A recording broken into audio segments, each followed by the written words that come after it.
أعوذ بالله من الشيطان الرجيم. بسم الله الرحمن الرحيم. الحمد لله رب العالمين، حمدا شاكرين حمدا نائمين، حمدا يوافي نعمه ويكافئ مزيده.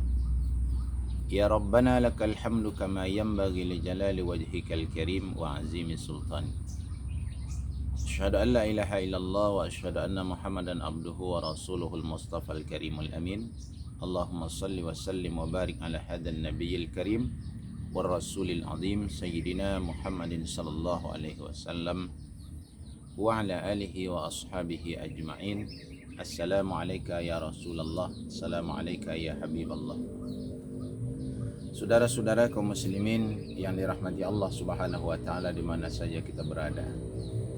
Pada tausiah singkat lewat media ini, kami ingin mengajak kita bersama untuk senantiasa meningkatkan rasa syukur dan iman kita kepada Allah Subhanahu wa taala. Kenapa demikian? Boleh jadi nikmat Allah Subhanahu wa taala itu kadang-kadang tidak kita sadari.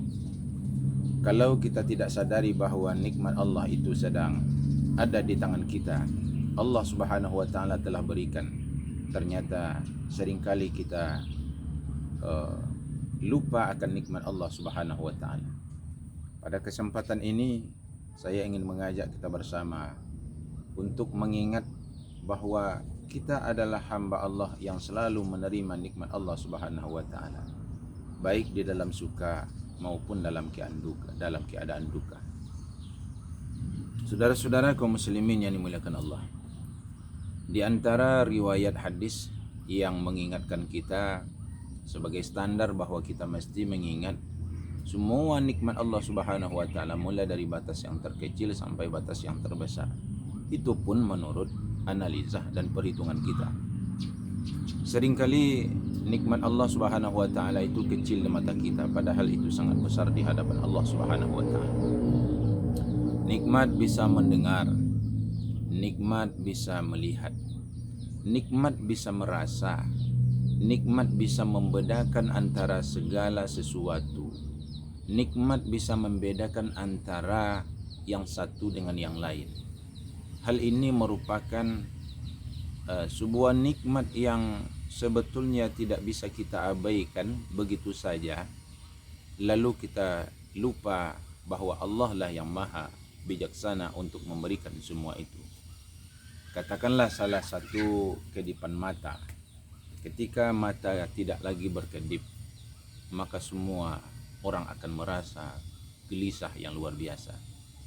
Ketika pendengaran seseorang itu dirasa terganggu, maka kenyamanan seseorang itu akan mulai pula memudar.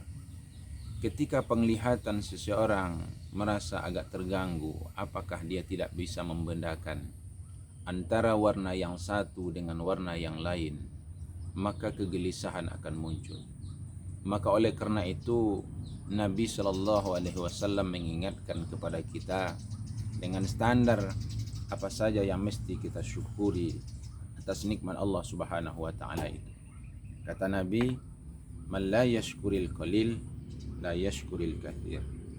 Orang yang tidak bisa mensyukuri nikmat yang sedikit, orang yang tidak bisa mensyukuri nikmat yang kecil, maka bisa dipastikan orang itu tidak akan bisa mensyukuri nikmat yang banyak ataupun nikmat yang besar. Oleh karena itu kaum muslimin, sekecil apapun nikmat yang kita dapati, sekecil apapun nikmat yang kita miliki, yakinlah, tanamkan di dalam hati kita itu bahwa kita sedang mendapatkan nikmat Allah yang mesti kita syukuri. Nah, oleh karena itu kaum muslimin, bagaimana caranya kita mensyukuri nikmat Allah Subhanahu wa taala? Katakanlah nikmat sehat yang kadang-kadang kita abaikan. Ketika nikmat sehat kita peroleh, pinggang kita tidak sakit, mata kita bisa membedakan antara warna yang satu dengan warna yang lain. Telinga kita ataupun pendengaran kita bisa membedakan antara bunyi ayam, antara bunyi bebek, antara bunyi seruling, antara bunyi gitar dan lain sebagainya. Ketika telinga kita bisa membedakan uh, suara antara satu dengan yang lain, maka pada saat itulah sebetulnya kesehatan kita sedang diberikan oleh Allah Subhanahu wa taala, nikmat sehat.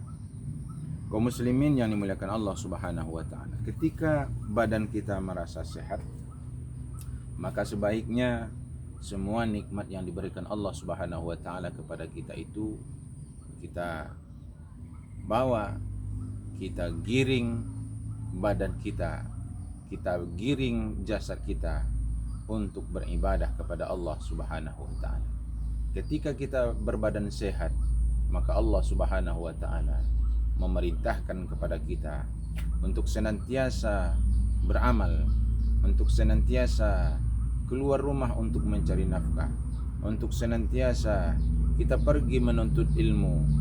Kalau saja dengan tidak menuntut ilmu, maka kebodohan akan menggiring kita untuk bermaksiat kepada Allah Subhanahu wa taala.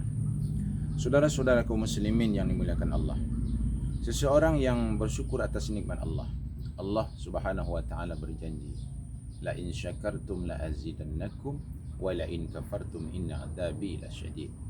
Orang-orang yang senantiasa mensyukuri nikmat Allah, menganggap itu datang dari Allah Subhanahu wa taala, menganggap itu bahwa karunia dari Allah Subhanahu wa taala, maka manfaat terbesar dari semua itu, kita merasa hina di hadapan Allah, kita merasa rendah di hadapan Allah. Ketika kita merasa rendah di hadapan Allah, ketika kita merasa tidak ada apa-apanya dibandingkan dengan kuasa Allah Subhanahu wa taala, maka pada saat itu pula lah orang akan lebih mudah mengucapkan kalimat Allahu Akbar. Inilah yang tergambar dalam melaksanakan ibadah salat. Setiap gerakan kita menggambarkan bahwa tidak ada yang lebih besar dari kuasa Allah Subhanahu wa taala. Sebesar apapun persoalan yang kita hadapi, maka tidak sebanding dengan maha kuasanya Allah untuk membantu kita untuk menyelesaikannya. Makanya kaum muslimin yang dimuliakan Allah Subhanahu wa taala, tidak heran ketika ada orang yang merasa bahwa nikmat itu bukanlah dari Allah. Akan tetapi ketika orang itu merasa bahwa nikmat itu bukan dari Allah, akan tetapi dia merasa itu adalah karena kekuatan dirinya, karena kehebatannya, karena kemahaperkasaannya, karena banyaknya hartanya sehingga dia melupakan Allah Subhanahu wa taala, maka pada waktu itulah seseorang digolongkan kepada orang-orang yang menyombongkan diri.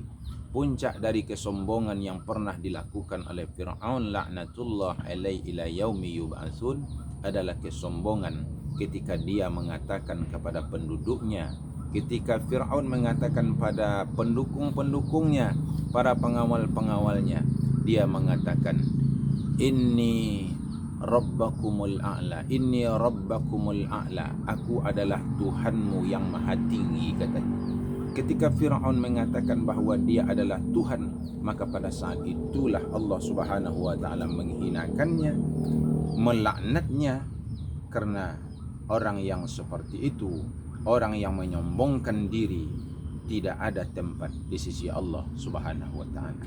Kaum muslimin yang dimuliakan Allah, barangkali sebagai tausiah singkat untuk mengingat-ingatkan kita saja, barangkali kalau ada kita melupakan nikmat Allah lalu kita tidak bersyukur, maka dengan tausiah singkat ini agaknya kita diminta untuk senantiasa mensyukuri nikmat Allah, menjadikan nikmat Allah itu sebagai sarana dan prasarana ataupun wasilah untuk melakukan ketaatan kepada Allah, bukan sebaliknya untuk melakukan kemaksiatan kepada Allah Subhanahu wa taala, yang pada ujung-ujungnya nikmat sesaat akan mendatangkan sengsara sepanjang masa. Barakallahu li wa lakum fil Qur'anil Karim. Assalamualaikum warahmatullahi wabarakatuh.